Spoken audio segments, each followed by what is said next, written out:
Ich heiße dich willkommen zur ersten Folge Fragen der Woche. Nachdem wir Kommentare der Woche das 5. oder 6. Mal mittlerweile schon jetzt am Sonntag zeigen werden, wo du deine Kommentare, dein Statement, deine Gedanken posten kannst und ich im Laufe der Woche die krassesten bzw. ausschlaggebendsten Kommentare analysiere in einem speziellen Video, werde ich ab sofort deine Fragen im Laufe einer Woche an einem Sonntag beantworten. Und dementsprechend werde ich dann versuchen, darauf auch zu antworten. Oder du folgst mir auch auf Instagram, siehe Links in der Beschreibung und dort kannst du dann in den Fragerunden gezielt deine Fragen stellen, damit ich hier darauf antworten kann. Ich wünsche dir ganz viel Spaß mit dem Video. Zur ersten Frage: Was kosten Privatschulen hier in der Türkei bzw. in Alanya? Pauschal gesagt, sehr, sehr viel. Wir sind 2021 in die Türkei gekommen, sind dann nach Alanya und waren dann zuerst in der Waldorfschule, die so jetzt aktuell nicht mehr existiert. Dementsprechend viele Menschen auch deswegen die Schule wechseln müssen, beziehungsweise auch sogar teilweise, habe ich mir sagen lassen, das Land verlassen. Also sie haben wirklich alles auf die eine Karte, auf diese eine Schule gesetzt, was ich niemandem empfehlen kann. Damals haben wir für 2 Kinder grob 5.000 € umgerechnet bezahlt. Für 2 Kinder für die Waldorfschule 2021. Für die Bahçeşehir-Schule damals in Antalya wäre es grob derselbe Preis gewesen. Allerdings, die Preise sind in den letzten Jahren extrem explodiert. Wirklich ganz extrem. Und du kannst jetzt eigentlich mit grob, Stand heute, wir haben Ende August, mit 300.000 türkische Lira rechnen und das dann umgerechnet geteilt durch aktuell 38er Kurs. Also das ist schon nicht ohne. Mit ca. 7.000 bis 10.000 € grob mit Essensgeld, Schulgeld, Schulmaterialgeld muss man heutzutage hier rechnen. Es geht dabei nicht nur um beispielsweise die Yedibilim oder eine Bahçeşehir-Schule oder auch eine ÖHEP. So ganz grob in dem Bereich halten wir uns auf und das Ganze pro Kind. Das ist ähnlicher Standard schon fast wie in Dubai, wo du auch grob $800 bzw. bis zu $1.000 und mehr natürlich pro Kind, pro Schuljahr bezahlst. Und das ist natürlich echt nicht wenig. Und das muss man dann auch gut überlegen, ob man das auch dann so unterstützt bzw. auch so durchführt. Markus, lässt du dich jetzt wirklich schlumpfen? Ganz kurz und knapp gesagt, diejenigen, die es nicht mitbekommen haben, ich habe gestern ein Video gepostet, ich werde es am Ende dieses Videos hier nochmal dann verlinken, damit du dir das in Ruhe auch anschauen kannst und deine Meinung dazu dalassen. Keine Sorge, ich persönlich lasse mich nicht schlumpfen. Ganz klare Geschichte, alleine das Wort auszusprechen, beziehungsweise dieses Gesundheitskrisenthema ordentlich auszusprechen, den Namen, sorgt schon für Zensur. Es ist wirklich ganz, ganz krass und nein, wenn das so gehypt wird mit so einer Zensur, das ist heftig. Ich musste so viele Stellen rausschneiden bzw. stumm stellen, das ist einfach echt bekloppt, wirklich. Das macht überhaupt gar keinen Spaß. Kurz und knapp gesagt, nein, ich lasse mich nicht schlumpfen. Ich werde auch in Zukunft mich nicht schlumpfen lassen.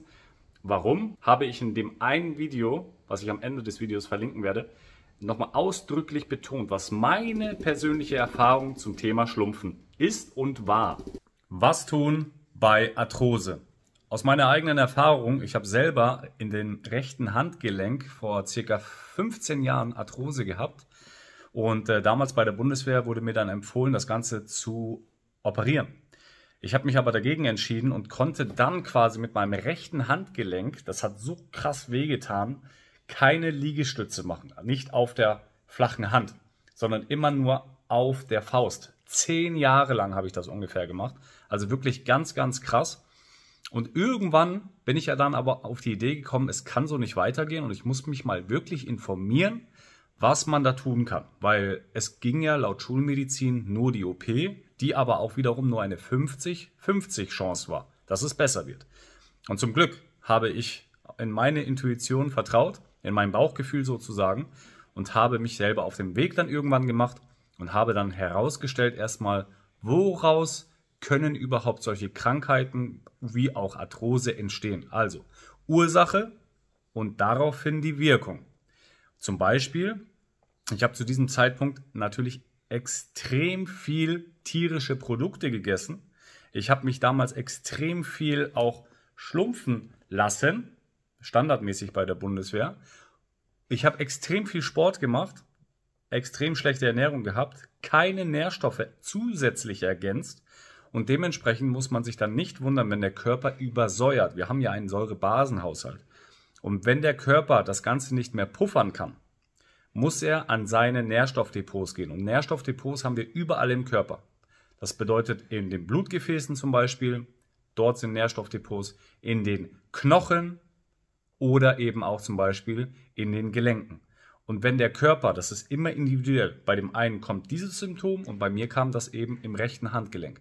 Da hat sich quasi der Knochen abgerieben bzw. auch abgenutzt und selbst zerfressen. Und das ist natürlich auf lange Sicht dann ein Problem. Und dementsprechend habe ich dann irgendwann umgestellt. Ich bin ja 2015 raus von der Bundeswehr und habe dann auch kurze Zeit darauf meine Ernährung komplett umgestellt. Also wirklich vegetarisch, richtig gut. Für mich persönlich. Dann natürlich die Softgetränke habe ich extrem weggelassen. Also ich trinke ja seit vielen Jahren schon eigentlich gar kein Cola mehr, kein Fanta, Red Bull oder sonstige Energy-Getränke. Gar nichts mehr.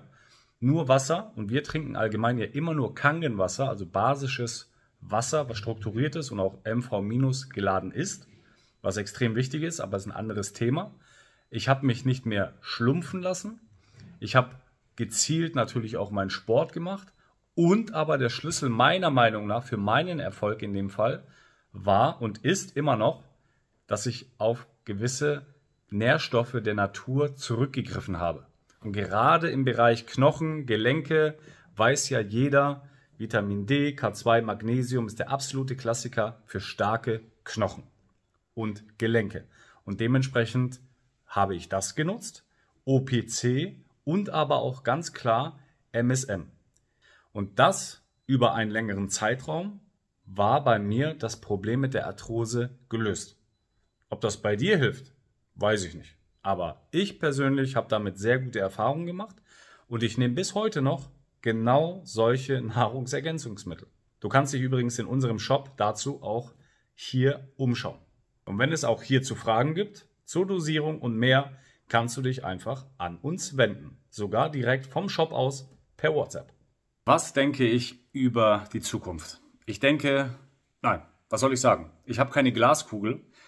Ich denke einfach, dass die Welt sich so oder so weiter dreht, auch jahrzehntelang später, nachdem wir nicht mehr auf diesem Planeten walten. Dementsprechend kann ich jedem nur empfehlen, egal in welcher Situation er jetzt gerade ist, trotzdem das Beste aus seiner Lebenssituation zu machen und vor allem Dingen niemals aufzugeben. Egal was im Außen passiert, egal. Du musst für dich im Inneren dazu sorgen und dafür auch handeln, damit du ein schönes Leben hast, damit du ein erfolgreiches Leben hast. Und erfolgreich heißt für mich nicht immer nur gleichzeitig Geld, sondern eben auch gesundheitlich. Weil es ist einfach krass, 95% der Menschen sterben krank. Das bedeutet für mich, dass sie die Jahre zuvor an Krankheiten leiden und die Lebensqualität nicht mehr Lebensqualität ist, sondern einfach nur noch ein Leidensweg. Und darauf habe ich persönlich keinen Bock. Und deswegen gehe ich zum Beispiel in meine selber studierte Vorsorge und mache das Beste draus. Und wenn jetzt irgendwelche Nachrichten von außen kommen, schlimme Situation, immer schlecht. Aber das ist die Welt, in der wir alle drinne sind. Egal, ob in den USA, in Deutschland oder sonst irgendwo was passiert, wir können es nicht ändern. Man muss einfach nur gucken, dass man selber auch natürlich in seinem Umfeld, in seinem Bereich klarkommt.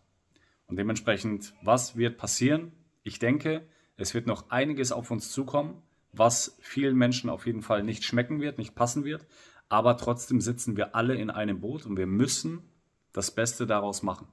Und wenn du wirklich das Beste daraus machen willst und auch Vorsorge treffen möchtest, nicht nur gesundheitlich, sondern dementsprechend auch finanziell, sollte man sich unabhängig was aufbauen. Eine Einnahmequelle, mindestens eine Einnahmequelle, die du unabhängig von Ort, in dem Fall von Deutschland und unabhängig von einem Arbeitgeber erwirtschaften kannst.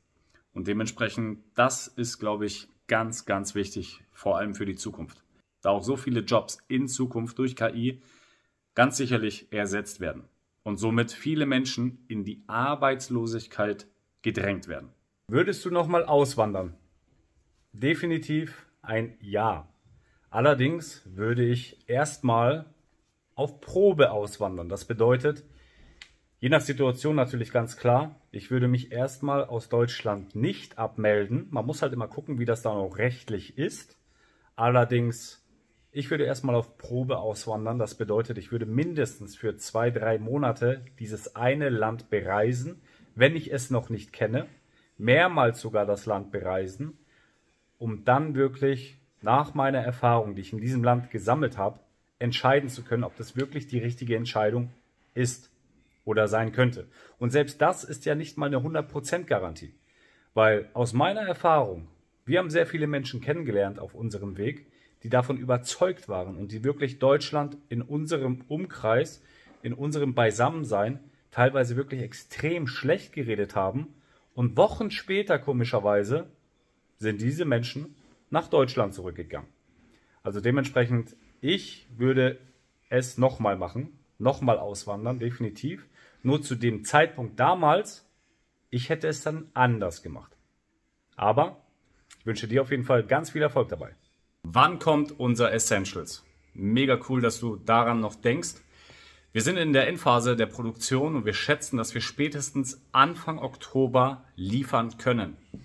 Für diejenigen, die es noch nicht kennen, Essentials, man könnte auch sagen, es ist das Glücksprinzip, denn das Essentials, die Bestandteile sind die Hauptaminosäure L-Tryptophan, Zink und verschiedene B-Vitamine.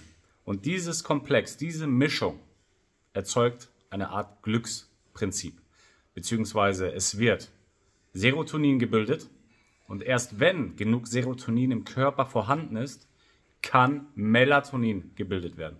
Und dementsprechend kann man dann unter anderem leichter durchs Leben gehen, mit mehr Energie, mit mehr Power, mehr positiven Gedanken und du kannst dadurch auch besser schlafen. Und da haben wir auch damals schon ganz tolles Feedback gehabt und sind jetzt demnächst wieder mit einer verbesserten Rezeptur wieder für euch am Start. Ich halte euch auf dem Laufenden.